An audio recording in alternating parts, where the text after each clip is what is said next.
Kejadian pertama kali aku nonton langsung. Ada partner-partnernya kayak di situ nemenin, it's okay Hana, kayak he'll be fine, kayak tenang aja nggak apa-apa. Itu tadi kita lihat kan nggak apa-apa. Kita tunggu ya, kita tunggu. Terus ya udah kita saling support gitu. I would say iya dia juga mungkin salah satu manifestasi aku. I think it's time. Kayak now I'm ready to have, maksudnya to have a partner gitu. He's a gentleman, true gentleman buat aku. Cuman kalau ini tuh puasa, dimana kita puasa seperti biasa, tapi kita bukanya dengan makan tanah kuburan. Dimana dengan kayak gitu, keinginan untuk menyakiti atau bahkan sampai memusnahkan orang tuh bisa tercapai. Mungkin sebelum kita melakukan sesuatu atau ngomong sesuatu, coba pikirin lagi matang-matang. Kita nggak ada yang tahu gitu loh kondisi orang saat itu, mungkin lagi capek, jadi nangkepnya bisa salah, terus bisa melakukan hal yang mungkin bahkan di luar nalar.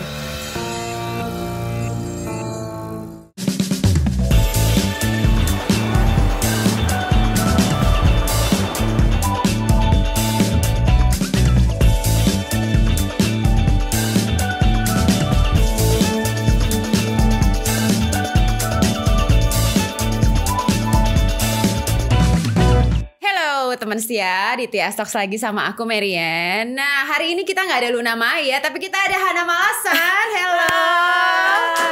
Welcome. Aku suka ya setiap kali ngomong Hana Malasan, it's like harus ada nama belakangnya gitu. Kayak ngomong orang kalau manggil Luna Maya, sebenarnya kan namanya Luna ya. Iya. Harus ada panjangannya gitu. Kalau kamu tuh juga bagus namanya kalau digabung, Hana Malasan. Asik. Walaupun kayak sering dijadiin bahan kayak kenapa nggak rajinan gitu. Oh gitu. Sering bener juga ya. Tapi lucu sih. Kamu ada adik kakak nggak? Ada. Anak tengah aku.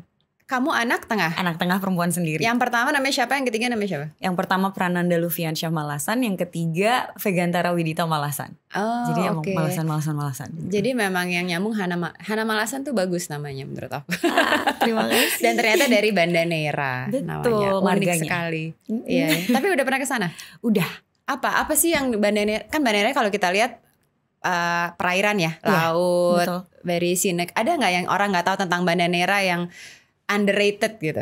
Apa ya? Aduh, Banda Neira tuh jadi waktu pertama kali ke sana itu lumayan hoki banget karena emang kebetulan lagi ada waktu itu jadi host travel channel gitu.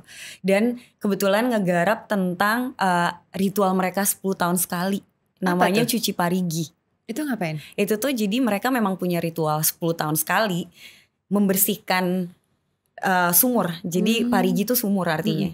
Jadi mereka kayak bawa namanya kain gajah panjangnya entah berapa ratus meter dibawa sama semua penduduk di situ untuk ngebersihin kalinya Pariginya, sumurnya. Tapi itu mystical banget, terus bisa ngerasain itu. Jadi itu mungkin salah satu yang mungkin orang belum banyak tahu. Tapi apakah cuma simbolisme apa beneran dibersihin? Beneran dibersihin. Oh, pakai sabun juga enggak lah ya. Kalau kotor ya airnya jadi busa gitu ya. Jadi busa. Gitu. Oh, itu menarik kan, hal-hal kayak gini kita nggak tahu ya. Makanya aku cuma pengen tahu orang tuh dari mana sih sebenarnya dan apa sih yang kita nggak tahu dari adat itu. Karena kita tuh kebanyakan memang banyak asumsi sama generalisasi dengan apa yang kita tahu gitu kan. Ngomong-ngomong Hana tadi sempat ngobrol bentar, ternyata lahirnya bukan di Indonesia ya. Malah iya. Lahirnya di mana? Lahirnya di Tokyo. Tokyo, betul. Jadi sampai umur 10 tahun di Tokyo. Itu berarti orang tuanya ngapain waktu itu kerja di sana? Jadi waktu itu ayah itu ambil S2 sama S3 di sana, sekolah. Terus ya udah nebeng lahir di sana. Terus ya merasakan sekolah dulu di sana, baru akhirnya kita pulang karena harus berbakti lagi lah sama Indonesia. Jadi kayak ya udah akhirnya pulang kita. Jadi semua anaknya 3 lahir di Tokyo? Enggak. Jadi hoki juga lagi-lagi. Jadi cuma aku doang karena kakakku waktu lahir itu bapakku baru pindah, terus ibuku lagi hamil besar jadi belum boleh. Akhirnya lahirnya di Aceh. Itu karena yang kakak. Yang kakak. Kamu di Tokyo, adik juga di Tokyo. Ade baru di Bandung. Pas udah pulang. Jadi tiga kota berbeda ya. Oh wow. Jadi aneh-aneh loncat-loncat. Aku kan selalu very impressed cara orang Jepang mendidik anak-anak dari kecil. Dari cara tata krama, dari makanan gitu. Nah ini kamu ngerasain juga gak? Apa yang paling kamu ingat? Ngerasain banget. Justru kayaknya ada beberapa traits yang kebawa sampai sekarang menurutku. Kayak nggak enakannya karena kita kayak diajarin dari dulu, ingat banget di sekolah itu berangkat kita masih kelas 1, 2, 3 SD bayangin, tapi kita gantian untuk kayak orang tua kita bahkan kayak gantian untuk nganterin atau kayak nyebrangin anak-anak. Terus setiap hari kan kita memang makan di sekolah, tiap hari gantian yang nge-serve siapa, jadi equal semuanya. Ini orang tua volunteer gitu? Kalau yang di jalanan iya orang tuanya volunteer. Terus kalau yang di rumah di sekolah makan kita semua murid gantian gitu. Ini murid-muridnya serve each other gitu. Jadi kita kayak masih kecil kayak tumpah-tumpah kali nggak serve-nya juga, tapi kayak ya udah semua harus ikutan setiap hari gantian. Terus cuci toilet. Terus yang nempel banget juga tuh kayak misal kalau lagi liburan summer gitu kita datang ke panti jompo, terus kita kayak ngebantu mereka. Jadi dari kecil tuh itu. Iya, dari kecil udah diajarin kayak gitu ya. Kita tuh mikirin orang lain gitu ya. Dan bisa ngurus diri sendiri gitu. Oh hebat ya. Mungkin anak-anak pengen gak nanti one day punya anak-anaknya di sekolahin ala Jepang? Sebenarnya kayak apa ya, pendidikan moralnya aku pengen banget sih. Iya kan ya. Karena itu emang nempel dan kayaknya bagus banget untuk karakter ya, pembentukan karakter. Jadi masih fasih bahasa Jepang sampai hari ini. Daily conversation. Iya. Wih keren ya. Kan kalau ngomong rahasia gitu sama orang rumah, kalau depan orang lain gitu kayak pakai bahasa Jepang. Ih keren banget, sama orang tua kamu juga. Iya. Wah keren. Kalau orang mah bahasa Jawa gitu, bahasa Sunda dia bahasa Jepang, guys. Jawa masih ngerti kan. Ini kayak kalau mau minta uang depan orang lain kayak pakai bahasa Jepang gitu. Keren. By the way Hana, kita menemukan 5 foto di internet. Biasa kan internet kadang-kadang menyesatkan. Aduh bahaya. Tapi kadang-kadang informasinya juga benar gitu loh. Nah jadi kita pengen sebetulnya dideskripsikan langsung oleh Hana berdasarkan 5 foto ini. Oke, 1 foto pertama. Wow, gadis sampul. Oh my god. Gadis sampul 2006. Apa nih ceritanya? Dan kamu juara berapa nih? Aduh malu banget. Ini masih ABG. Lucu banget sih. Jadi aku gak ngenalin ini kamu loh. Enggak ya? Beda ya? Masih ABG loh itu mukanya. Masih ada baby fatnya gitu. Sama kok, sekarang kan juga masih muda mukanya. Cuma aku gak ngenalin aja kalau gak dikasih tau ini Hana. Apa nih ceritanya? Ikut gadis sampul, siapa yang daftarin waktu itu? Jadi lucu banget karena dulu waktu 2006 tuh kan berarti 3 SMP ya, masih kecil. Aku tuh tomboy banget. Karena mungkin adekku laki, kakakku juga laki kan. Terus kayak senengnya outdoor. Wah pokoknya emang kayak olahraga, softball, basket semuanya.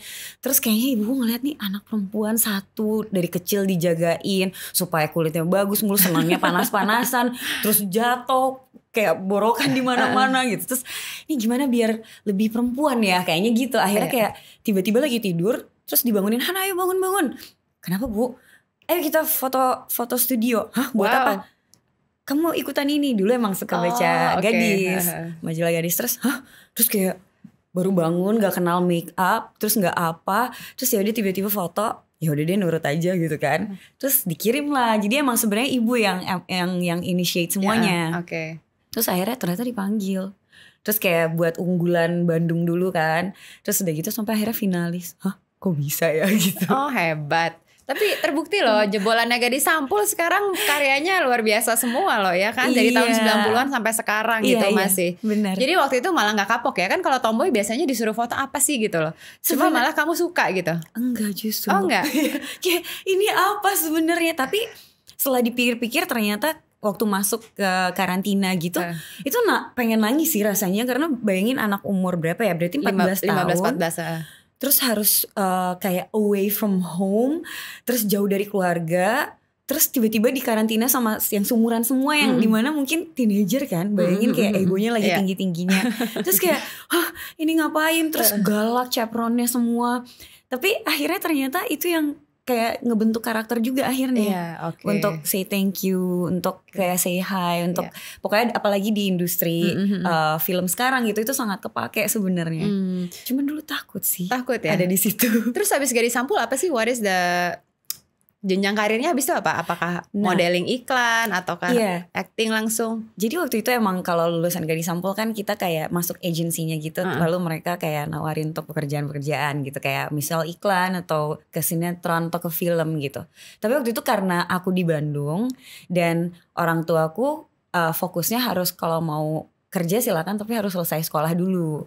Jadi akhirnya cuman bisa ambil photoshoot tuh masih kayak cuman hari Sabtu Minggu yang syutingnya Sabtu Minggu atau fotonya Sabtu Minggu atau yang nggak ngeganggu sekolah. Apalagi dulu kan Bandung Jakarta masih jauh ya. Masih jauh. Masih harus saat puncak ya. Itu Cipularang tuh masih baru jadi. Pokoknya 4-5 jam lah Jakarta Bandung. Iya. Jadi akhirnya justru emang oh ya udah gak disampul, sempet nyobain beberapa photoshoot, terus akhirnya malah vakum dulu karena sekolah. Oke. Jadi selesain semua sekolah di Bandung selesai. Iya. Terus kapan akhirnya pindah ke Jakarta? Akhirnya pindah Jakarta lulus kuliah. Jadi kuliah pun di Bandung. Kuliah pun di Bandung. Oh, oke. Jadi kamu sebenarnya merasakan upbringing, maksudnya teenager semua normal lah ya, kayak anak-anak sekolah pada umumnya banget, bener. Oh bedanya paling kalau libur kamu ada kerjaan, ada foto gitu aja sih. Pas pindah Jakarta itu karena euforia baru lulus kan, terus aduh pengen kerja kantoran, ngerasain akhirnya kerja kantoran dulu. Oh sempat kerja kantoran? Di apa industrinya? Di advertising agency. Oh. Sebenarnya mirip-mirip kan masih. Iya, very related dan sama-sama marketing lah ya. Jadi ini sesuai creative work. Oke. Iya. Oke, foto kedua. Wow, jejak petualang. Ini itu makan apa ya? Oh ini yang gurita kayaknya deh. Ini di mana dan tahun berapa, masih ingat nggak? Ini di Sumba, berarti 2020 sebelum pandemi. Ini trip terakhir. 2020 nggak terlalu lama yang lalu sih. 4 tahun lalu. 4 tahun lalu ya. Dan ini di Sumba. Ini yang acara travel program itu. Betul. Yang tadi sempat di-mention di awal. Sepetualangan apa tuh di program ini? Apa yang mungkin kamu melakukan sesuatu yang pertama kali itu apa waktu itu? Wow, itu kayaknya hampir semua trip tuh melakukan pertama kali deh. Iya. Itu cuman jadinya experience seru banget sih. Cuman salah satu yang gak tau tadi tiba-tiba keluar tuh namanya barapan sapi. Madura. Jadi waktu itu karapan sapi. Barapan. Oh enggak, yang di Bali. Jadi Bali sebenarnya ada namanya barapan sapi kalau di Bali. Jadi itu kayak rodeo naik sapi. yang kayak gitu dengan speed yang enggak ngasal, cepet banget. Terus biasanya kan sebenarnya cowok yang ngelakuin itu, tapi karena hostnya perempuan ya udah disuruh cobain aja. Tapi ya mau-mauan aja emang dasar. Jadi nyobain barapan sapi. Seru dong. Itu jatuhnya kan bukan, itu kan barapan sapi supaya jatuhnya aman emang di lumpur gitu kan. Di lumpur yang gak tahu itu udah campuran apa aja. Oh itu betul. Iya. Ini apa aja semua isinya. Tapi gak apa-apa sih, daripada patah-patata mendingan jorok-jorokan ya. Jorok-jorokan. Tapi aslinya seorang Hana Malasan sebenarnya se-adventurous apa? Ya, I'm a very adventurous person. Gitu. Jadi kamu diving juga, terjun payung belum? Udah? Terjun paragliding. Paragliding udah. Okay. Sebenarnya salah satu bucket list aku juga skydiving. Oke. So kalau orang adventurous kan tetap punya fear ya. What is your fear? Apa ya? Kayaknya kalau aku tuh lebih ke yang justru bukan yang gitu-gitu, lebih ke yang emotion gitu loh. Kayak mungkin ditinggalin orang yang aku dekat, lebih ke yang kayak gitu. Takut disakitin, takut dibohongin gitu. Jadi dulu bapakku pernah bilang itu bener loh. Kayak Hana nih ya dari kecil digigit anjing, pulang ke rumah cuman ibu digigit anjing berdarah-darah. Terus kayak jatuh kena duri, ya udah ibu kena duri gitu doang. Tapi waktu katanya pertama kali diputusin sama pacarnya atau kayak berantem sama pacarnya, nangisnya kayak seminggu katanya gitu. Jadi badan kuat tapi ternyata hatinya ini ya lemah juga ya. Hatinya lembek. Hatinya ternyata lembek. Oke. Tapi gak apa-apa, biasanya gitu kan. Kita kan wah gitu tough gitu. Cuma sebetulnya gini-gini masih bisa loh disakitin ya kan. Culun sebenarnya hatinya. Oke, next picture. Music video Rizky Febian, music video Tulus, dan juga music video Noah. Wow. Nama-nama besar semua nih. Masih inget gak Rizky Febian lagu apa, Tulus, dan juga Noah? Oh my god, kalau aku lupa ini aku kayak dihujat nih. Ada yang mau ngingetin. Rizky Febian ini tahun berapa? Masih inget? Ini kalau Tulus yang mana lagunya nih? Itu Dava ya? Iya, Tulus Interaksi. Oh Tulus Interaksi, oh ya si Dava ya? Iya, video klip terakhir. Oke. Terakhirku. Oh terakhir kamu yang Interaksi kan lumayan baru dong? Lumayan baru. Yang Noah? Yang Noah ingat banget 2019 karena lagi syuting yang lain, terus kayak ngatur schedule-nya heboh gitu. Ini jadi love interest-nya si Ariel? Di situ. Di Noah? Iya, betul. Yang di Rizky juga? Yang di Rizky Febian. Yang di Iki juga? Sebenarnya seru yang video klipnya Rizky Febian ini tuh kayak apa ya, yang metafor banget gitu loh, yang simbolisme banget. Jadi sebenarnya kayak poetik gitu ya. Iya, poetik. Jadi kayak nggak tahu kita kayak itu bisa interpretasinya tuh bisa jadi I see. Love interestnya atau bukan gitu. Oh, keren. Jadi Oh, cute. Jadi yang paling unik yang syuting sama Iki ya, Rizky Febian ya? Sebenarnya ya, sebenarnya. Cuman kalau yang paling ini aneh ya. Mungkin namanya manifestasi itu emang benar ya. Jadi di tahun-tahun sebelumnya aku bilang, waktu itu ada ngobrolan gitu, Han, iya ya kamu oke juga ya video klip sama Noah sama Rizky Febian. Iya nih, kayaknya aku pengen deh video klip satu lagi aja deh. Tapi kayaknya satu-satunya yang aku mau cuman Tulus deh. Aku bilang gitu. Aku cuma mau syuting video klip kalau sama Tulus doang. Aku bilang gitu. Terus taunya kayaknya bahkan gak setahun deh, kayaknya 6 months later itu kayak tiba-tiba Han ditawarin. Jadi kayak yes udah cancel semua gitu. Aku mau dibayar nggak dibayar gitu ya? Nggak juga ya? Kayaknya bisa gitu deh waktu itu. Ada nggak? Ini lucu ya, manifestasi. Aku lagi sering banget, this is a discussion yang mungkin among my friends and circle juga. It's about manifestation. Mungkin karena aku udah di umur segini kan, banyak hal-hal yang kita bisa evaluasi. Betul. Apakah dulu kita pernah memimpikan ini atau enggak gitu? How much do you believe in that? Dan manifestasi kamu sekarang tuh apa? Manifestasi sekarang, aku percaya banget sama manifestasi. Sebenarnya kayak mungkin sebenarnya menurutku ya, pandanganku kayak manifestation itu adalah kita tuh kayak aligning dengan apa yang sebenarnya jalan yang sebenarnya udah seharusnya buat kita gitu. Tapi kita punya intuisi kan, kita punya kayak intuisi untuk tahu sebenarnya, dan itu yang kita manifest sebenarnya. Jadi makanya aku selalu sekarang tuh lebih aware dengan signal yang diri aku kasih ke diriku sendiri, lalu aku manifest itu. Karena kadang manifestasi bisa aja kan, aku mau kaya gitu, atau enggak aku mau ini, tapi sebenarnya itu yakin emang yang kamu butuhin atau itu yang benar-benar dari dalam diri kamu mau gitu. Jadi mungkin kamu, kalau aku tangkep ya, lebih suka manifestasi dari feelingnya. Jadi result dari kejadian itu feelingnya bakal apa gitu ya, daripada sesuatu yang lebih materi atau lebih apa gitu. Atau enggak kayak misal mau sesuatu, aduh aku pengen banget deh ini, tapi aku kayak tunggu dulu, ini beneran yang aku mau nggak ya? Coba rasain lagi. Ketika emang bener, oh ya kok ini kayaknya ini bener kok yang aku mau. Ya udah nanti manifest, dan ya ketika manifest kan kayak pasti kita juga, energi kita juga akan ngarahin ke arah sana. Bener. Gitu. Nah, foto berikutnya, apakah ini salah satu contoh manifestasi kamu? Tapi ini bersama adik aku ini, adik Sean.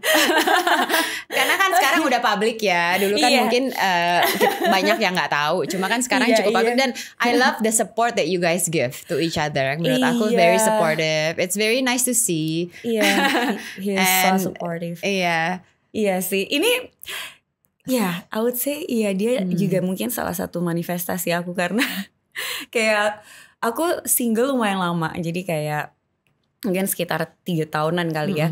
Terus dan kayaknya keenakan sendiri, dan emang aku ingat di pikiranku adalah kayaknya emang aku mau sendiri dulu deh, kerja dulu. Itu yang selalu aku sebut ke orang-orang. Sampai akhirnya kayak sepi juga ya, premier sendiri terus gitu. Dan akhirnya tahun lalu tuh kayak sempat ngomong, kayaknya salah deh pola pikirku di sini, karena kenapa aku sendiri terus? Kayaknya ya karena aku juga emang aku yang minta gitu dan nyebutnya gitu terus gitu. Akhirnya aku kayak I think it's time. Kayak now I'm ready to have maksudnya to have a partner gitu, atau to build a relationship. Akhirnya aku kayak di situ karena udah ready, udah deh kayaknya aku tahun depan aku mau tahun depan ada temennya di premier. Pokoknya premier tahun depan aku gak akan sendiri lagi. Aku mau gitu terus. Terus akhirnya kayak mungkin akhirnya behavior aku juga ke arah sana, terus semuanya juga jadi ke arah sana. Terus akhirnya ketemu lah. Karena kalau kita jadi lebih open, mau gak mau orang jadi attracted gitu kali ya. Akhirnya Nah gitu. ini kan yang seru, kamu suka nemenin dia kalau lagi race ya. Betul. Dan you know there's a term of athletes wags, wife and girlfriends. Nah yang aku pengen tahu, waktu kamu di sana, is it true ada all these partners, wives and girlfriends yang mungkin nemenin pacarnya atau suaminya gitu loh. And seberapa kompak sih wax ini? Tapi bener deh, karena maksudnya ini mungkin gak banyak yang tahu juga. Ini kan kayak high risk banget ya sebenarnya sport ini kan.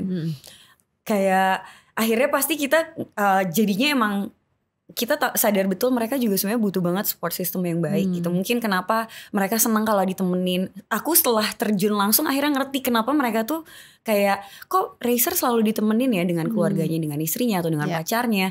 Ternyata memang mereka emotionally sangat butuh support yang luar biasa gitu. Karena kayak resikonya tinggi, terus memang pressure-nya juga nggak maksudnya pressure-nya juga tinggi banget. Jadi pas nyampe sana ya kita kayak yang partner-partnernya juga akhirnya kayak oh iya ya, kayak kita kayak deg-degan bareng dan emang di situ tuh kompak banget jadinya. Kayak keluarga-keluarganya. Kita kayak yang satu grup, apalagi Sean ini kan bukan yang balap sendiri. Dia yang ada teammate-nya kan, bertiga. Jadi kita kayak bertiga sama partner-partnernya tuh bareng emang solid banget. Terus saya deg-degan gak sih? Karena kan yang kamu bilang high risk and you know you never know ya, things could happen. Dan kadang-kadang bukan dikontrol dia kan. Bisa jadi dari driver lain gitu. Jadi dan itu yang kejadian pertama kali aku nonton langsung. Ada yang accident ya? Ada yang waktu itu dia ada crash gitu. Langsung kayak itu rasanya tapi emang di situ ngerasain sesama kayak wack itu ya kali ya, kayak partner-partnernya kayak di situ nemenin, it's okay Hana, kayak he'll be fine, kayak tenang aja nggak apa-apa. Itu tadi kita lihat kan nggak apa-apa, kita tunggu ya, kita tunggu. Terus ya udah kita saling support gitu di garage-nya gitu. Jadi emang serem sih, kebayang sih. Deg-degan banget. Setiap race tuh deg-degan sebenarnya. Kayak nonton dari handphone atau dari TV aja kan deg-degan ya. Setiap kali ada apa gitu, nggak kebayang ada di sana, and then especially kamu ada relationship sama race car drivernya gitu, gila sih itu deg-degan. Nah ini kan kamu suka nemenin dia balapan, tapi seberapa sering dia nemenin kamu untuk mungkin your special occasion juga? Dia juga supportive banget sih. Dia di setiap, bahkan dia kemarin sempat ada satu premier, dia setiap premier juga datang. Bahkan gak premier doang jadi syuting pun dia kayak kadang nyempetin untuk nyamperin gitu. Jadi yang paling lucu kemarin premier juga dia sempet kayak dateng, terus kayak surprise tiba-tiba dia pakai kaos kayak Hana Malasan dengan kayak karakterku gitu di situ. Lucu jadi banget. Kayak bukan cuma dateng tapi dia kayak ini orang lucu banget sih gitu. Jadi he's very bucin towards you ya. Sama kok aku I can see kamu juga ya, kamu juga ya. But and anyway it's a positive thing to share juga ya. Maksudnya menurut aku kalian tuh orangnya go public in your relationship, tapi menurut aku juga banyak hal-hal yang sebetulnya nggak public gitu. Kan I know Sean juga nggak semua juga dia inilah ya, dia publicize gitu loh. Any certain things yang kalian pilih, yang ini kita nggak apa-apa public, yang ini nggak gitu misal? Pastinya sih. Kayak maksudnya itu kan kayak mungkin yang dilihat di social media tuh mungkin hanya 5 atau 10% dari yang kita jalanin gitu. Terus dan kalau aku percaya kan mungkin orang-orang ada yang beda, ada yang memang sukanya tertutup, ada yang sukanya emang ya udah di publish gitu. Kalau aku percaya kenapa hal positif ya kita spread aja. Kita let's spread love and positivity. Salah satunya mungkin dengan nge-share kebahagiaan kita juga gitu. Jadi and project masing-masing, pekerjaan masing-masing ya kan. Kita berharap semoga jadi inspirasi juga buat orang lain gitu kan. Nah, Sean ini kan tadi bilang very supportive tentang kerjaan. Apa karakter atau sifat lain yang you really like about him? Banyak banget. Apa ya? Mungkin kayak hal yang paling suka ya, sebenarnya simple yang dia kadang kayak aku belum kepikiran dia udah mikirin duluan gitu. Terus atau sesimpel dia kayak dia selalu buka pintu kalau mau masuk mobil, itu kayak small gesture yang aku appreciate banget ya. Berarti he's a gentleman, true gentleman buat aku. That's sweet. Iya. Kelihatan ya kalau orang in love sama enggak ya. I wish you well. We wish you well. Kasih. Semoga lancar sampai rencana-rencana whatever you guys are planning. Amin. Thank you banget. Nah, next fotonya ini agak kontras dengan sebelumnya. Karena mudah-mudahan ini bukannya kamu manifestasi. Dari project ini mungkin dari projectnya mungkin kamu manifestasi, cuma dari foto ini enggak. So kenapa tiba-tiba ada foto serem ini? Ini adalah project filmku yang akan tayang segera. Judulnya Sorop. Ini siapa ya ini adalah Alex Abad ya, bukan? Bukan, ini Om Egli. Om Egi. Oke. Pocong atau apa ini ceritanya? Ceritanya di film ini Om Egi ini adalah omnya kita. Om kamu di film. Oke. dan ceritanya baru meninggal gitu. Nah, mungkin mestinya nggak semua orang tahu ya sorop itu apa, karena kan dari bahasa Jawa. Bahasa Jawa. Sorop tuh apa sebetulnya kalau kamu bisa describe? Saya kalau sorop di film ini adalah sebenarnya puasa.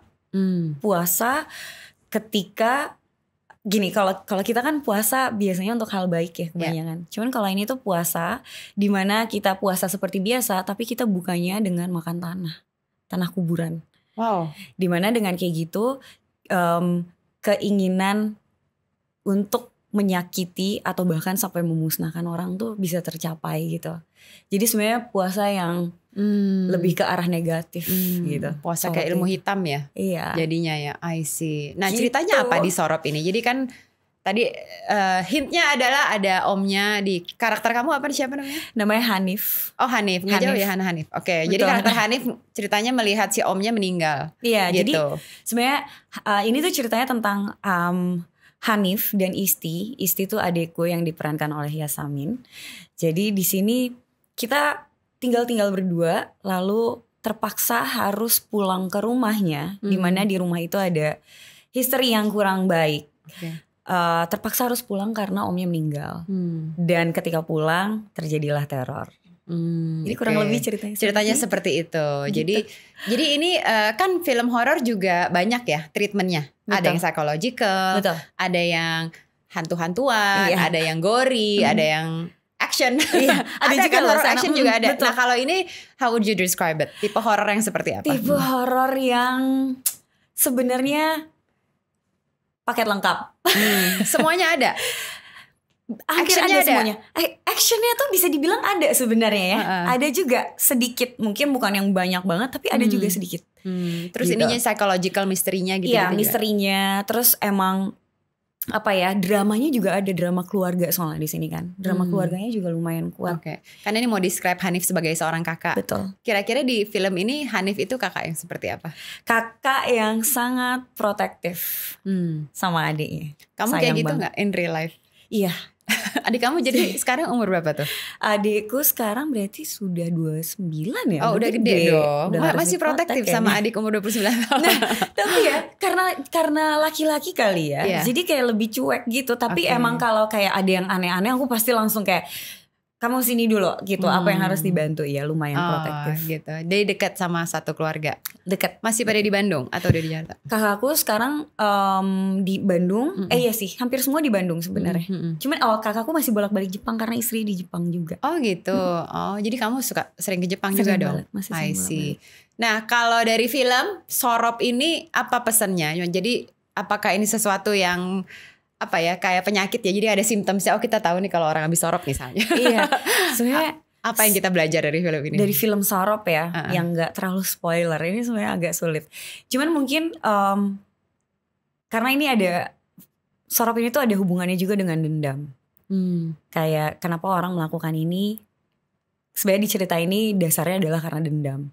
Dan mungkin pesannya adalah mungkin sebelum kita melakukan sesuatu atau ngomong sesuatu, coba pikirin lagi matang-matang apakah itu necessary atau itu penting untuk diucapkan, apakah itu akan menyakiti hati orang. Kayaknya harus hati-hati karena kita nggak ada yang tahu gitu loh kondisi orang saat itu, mungkin lagi kayak mungkin not in the good condition, jadi mungkin lagi sakit atau emang lagi capek, jadi nangkepnya bisa salah, terus bisa melakukan hal yang mungkin bahkan di luar nalar kita gitu. Mungkin salah satunya dengan puasa sorop. Pernah ini nggak? Pernah dengar cerita aslinya orang melakukan ritual puasa sorop? Jadi sebenarnya ini kayak sempat riset gitu. Ternyata emang kayak di beberapa tempat katanya masih ada yang melakukan itu. Wow. Gitu. Jadi atau mungkin gak tahu ya, kalau sempat riset sih sebenarnya sorop itu tuh bukan ya, intinya untuk kayak niat yang tidak baik gitu. Jadi nggak selalu harus memusnahkan atau menyakiti gitu, tapi kayak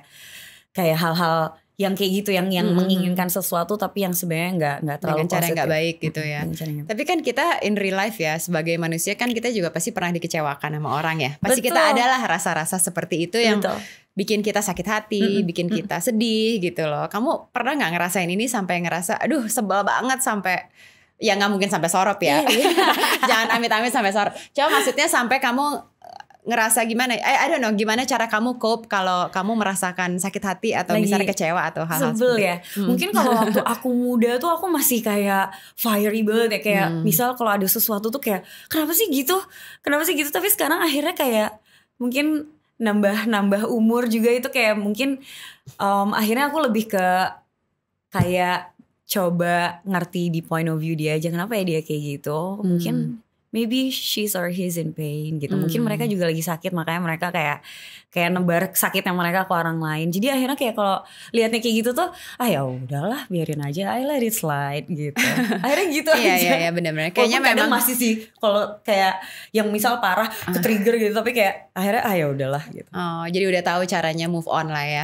Lucu ya, tadi kamu ngomongin karena umur, jadi kamu cara mikir udah sedikit berbeda. Gimana kita react berbeda kali. Betul. Ya. Dan aku juga ngerasa kalau ngobrol sama yang 20-an, 30-an, 40-an, 50-an itu sangat berbeda semua pandangan hidupnya. Nah yang berbeda kamu selain yang tadi umur kamu 20-an sama karena kamu udah 33 kan. Betul. 33 tuh udah lumayan loh. Yang you've been through quite a lot juga ya pastilah gitu. Apa yang bikin kamu beda dari kamu umur 20? Dari di luar yang tadi? Mungkin itu ya, aku ngerasa selain fisik yang lebih matang, kayak aku ngerasa mentally dan spiritually aku lebih matang juga kali. Walaupun masih jauh juga, masih proses, tapi dibandingin 20-an tuh lebih kuat gitu. Lebih kuat sih. Good. Nanti 40 lebih kuat lagi kok. Lebih kuat lagi, minta tipsnya. Lebih kuat banget. Nah ini sorry, ada terakhir ya, pertanyaan terakhir. Di film Sorop ini ada unfinished business ya katanya, makanya orang melakukan ritual ini, benar? Apa karena dendam atau unfinished business tadi? Itu unfinished business karena dia mau ketemu orang yang udah meninggal. Enggak, sebenarnya ingin menyakiti ya, ingin menyakiti karena dendam itu. Jadi emang dendam itu berbahaya banget sebenarnya. Tapi bisa dihindari dengan ketika kita mungkin lebih hati-hati. Benar-benar lebih hati-hati ya. Nih misalnya berandai-andai lah, ada nggak orang di dunia ini terkenal nggak terkenal yang bisa kamu hidupkan kembali, who would you choose to be? Serem banget. Nggak, ini in a good way. Maksudnya kamu mungkin misalnya, atau kamu pengen kenal nih orang, ternyata ini kan I don't know 30 tahun yang lalu yang kita nggak mungkin ketemu gitu loh. Masanya berbeda. Siapa ya? Or maybe someone that in your family yang mungkin kamu nggak pernah mengenal lebih jauh gitu. Siapa ya? Tunggu. Kalau Kak Marian dulu deh. Siapa? Kira-kira siapa? Kira-kira. Kalau aku ya, yang random gitu. Well, I've never kan kita semua punya 2 grandparents ya. Salah satu dari my grandfather aku nggak pernah ketemu karena meninggal when my mom was a kid. So I would love to meet him. Oke. Karena nggak pernah kenal aja. Oke. Aku ketemu dua-duanya, alhamdulillah. Cuman siapa ya? Mungkin serandom. Ini aku malu sendiri nyebutnya. Bisa orang terkenal juga loh. Misalnya presiden tadi. Siapa gitu. Kayaknya siapa ya? Tunggu. Yang udah meninggal aku idolakan. Aku kayak penasaran pengen ketemu. Gak tau tiba-tiba nih ya keluar di kepala. Karena aku tidak menyangka ada pertanyaan ini. Adalah siapa nih? Siapa ya? Aku pengen ketemu Muhammad Ali. Muhammad Ali udah meninggal ya? Kenapa? Cuma Muhammad Ali sebelum dia cedera kali ya? Sebelum dia brain injury kali ya? Pas jadi lebih bisa ngobrol ya? Iya sebelum.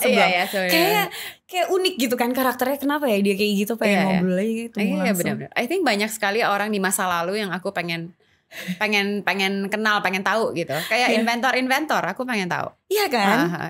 Inventor di dunia inilah kenapa kita bisa ada listrik, kenapa bisa ada telepon gitu. Atau enggak Einstein gitu. Kita pengen ketemu apa di pikiran dia bisa. Atau enggak Van Gogh deh. Kan dia agak aneh ya katanya. Ini apa di isi pikirannya pengen tahu gitu. Iya, yang aku penasaran sebenarnya inventors juga. Karena kan mereka masanya udah zaman jauh dulu banget ya. Yang nyiptain pesawat deh. Gimana coba ya? Iya. Dulu pikiran sih bikin pesawat tuh gimana? Kita aja masih bingung kok bisa gitu pesawat gimana terbang. Logikanya di mananya ya, engine-nya gitu ya. Anyway, ngomong-ngomong orang masa lalu, kita sekarang akan ada game namanya Siapakah Aku? Siapakah aku? Aku akan memberikan deskripsi ya, akan 3 kata mendeskripsikan hantu di Indonesia. Jadi kamu harus menebak. Di Indonesia aja nih. Indonesia semua. Ini nggak ada yang bule, Emang ada hantu bule ya? Bule juga. Sadako tuh Jepang kan? Iya benar. Enggak. Ini semua cukup lokal. Cukup lokal. Jadi kamu harus menebak dalam waktu 60 detik ya. Oke. Tiga-tiganya? Aku kasih kamu 3 kata. Aku kasih kamu 3 kata. Okay. Kamu nyebutin itu hantu apa? Oke. Yang pertama, seram, tertawa, pohon. Kuntilanak. Salah. Kok tahu sih? Yes. Bener lagi. Aku nggak tahu. Oke, kedua, kain, loncat, tanah. Pocong. Bergaulnya sama hantu apa gimana ya? Besar, berbulu, menyeramkan. Genderuwo. Fix. Bergaulnya. Aku baca aja, aku masih nggak tahu. Dia nggak baca loh. Oke, next. Wanita, anak, pohon. Hah? Sundel bolong. Kuntilanak. Wewe gombel. Benar. Hebat. Oke, rambut, bolong, dendam. Sundel bolong. Boneka, medium, arwah. Tunggu. Boneka medium, arwah. Skip. Laut mistis hijau. Kasih ekstra deh, tadi aku soalnya kebanyakan komen. Roro Kidul betul. Pastor, kepala gereja. Lumayan lah ya. Lumayan. Itu teman-temanku semua. Kamu dapat ekstra 1 deh karena aku dari tadi komennya kebanyakan. Coba pastor kepala gereja tau? Pastor kepala kuyang. Ini actually aku nggak tahu sih. Pertama kali aku dengar. Kuyang, bukan ya? Hantu jeruk purut. Emang iya? Oh, dia kan orang Bandung. Tapi ya kok kan? Jeruk purut ya? Makanya nggak ngerti. Nih coba nggak, celana pencuri hitam. Kayak makin lama makin gak masuk akal ini kalian nih. Bener gak? Kolor hijau. Kepala organ darah apa tuh? Ini juga aku gak tahu. Itu kuyang. Itu baru kuyang. Kamu hebat loh. Karena banyak film hantu sekarang. Iya, tapi fun fact hantunya dia tuh lumayan up to date ya. Teman-teman Hana itu. Astagfirullahaladzim. Ini akan ada komunitas fans berbasis horor untuk Hana Malasan. Karena ilmu hitamnya dia ini. Karena teman-teman dia banyak. By the way, Hana boleh promo ke teman setia film Sorop kapan tayang dan di mana nonton? Halo teman-teman setia, jangan lupa nonton film Sorop mulai tanggal 19 Desember di bioskop kesayangan kalian. Yeay, ini holiday movie ya. Jadi kalau lagi libur kita nonton horor. Nontonnya gak boleh sekali, harus 2 kali. Benar, dan bawa temen yang banyak. Kita support terus film Indonesia. Semoga laris manis. Amin, filmnya. Terima kasih. Sukses buat kamu. What is next for you after Sorop? Nanti ada film lagi tahun depan yang mau tayang. Nanti kalau project kita tunggu dulu. Berarti mampir sini lagi ya. Kita ngobrolin lagi film yang itu. Ditunggu undangannya. Iya, ditunggu juga Hana kedatangannya. Sukses buat semuanya. Sukses buat whatever you are pursuing. Semua relationshipnya. Salam buat Sean. And thank you for sharing. Thank you Hana. Thank you juga. Thank you teman setia for watching. Jangan lupa kita ada episode-episode lainnya. Stay tune and setia terus. Thank you and see you next time. Bye.